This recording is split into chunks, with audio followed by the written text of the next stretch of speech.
अस्सलाम वालेकुम वीवर्स, कैसे हैं आप। उम्मीद है आप सब खैरियत से होंगे। मैं हूं मारिया बासी। तो आज मैं आपके लिए लेके आई हूं हैदराबादी खीर बनाने का बिल्कुल स्टाइल जिस तरह हैदराबाद में रेस्टोरेंट में बनाते हैं, सेम उसी स्टाइल से मैं खीर बनाने लगी हूं। तो ये है मेरे पास 3 किलो दूध है।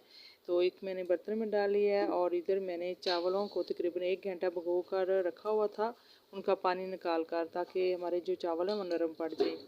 तो इसको अब मैं ग्राइंडर जग के अंदर डालूँगी और दूध को मैंने चूल्हे के ऊपर रख दिया है बॉयल होने के लिए। और इधर मैंने जग में ये चावल ऐड कर दिए हैं। तो अब इसके अंदर थोड़ा सा दूध डालूँगी। तो ये बहुत ही मज़े वाली खीर बनती है। आप भी इस तरह बना कर देखें तो आप खुद कहेंगे कितनी टेस्टी है। और इधर मैंने 1 गिलास इसके अंदर दूध डाला है। ताज़ा दूध हो, ठंडा नहीं दूध होना चाहिए। तो अब इसको अच्छी तरह से मैंने ग्राइंड कर लिया है। तो ये देखें इस तरह से ग्राइंड हो गया है।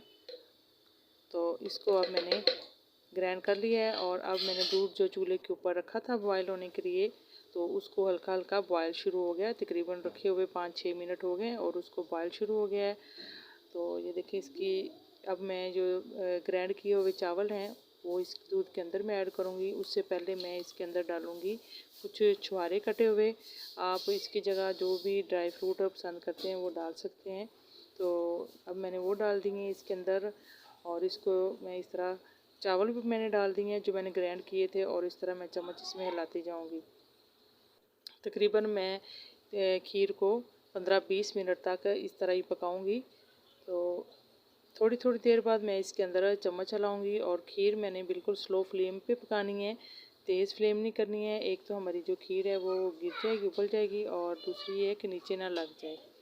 तो ये देखिए इसकी कंसिस्टेंसी कुछ इस तरह से हो गई है, खीर की काफ़ी हद तक रेडी हो गई है। और अब मैंने इसमें डाली हैं इलाचियाँ, छोटी इलायची जो इसके अंदर खूबसूरत जायका करेगी और इसको खुशबूदार बनाएगी। और कुछ मैंने इसके अंदर बादाम भी ऐड साथ किए हैं।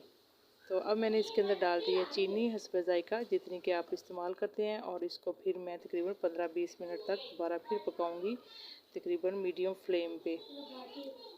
तो ये बादाम है और इसको मैंने छील लिया था, इसका छिलका उतार लिया था और वो भी मैंने उसके अंदर डाल दिया है। और खीर हमारी बिल्कुल रेडी हो गई थी। इसको मैंने 1 घंटा फ्रिज में रखा है।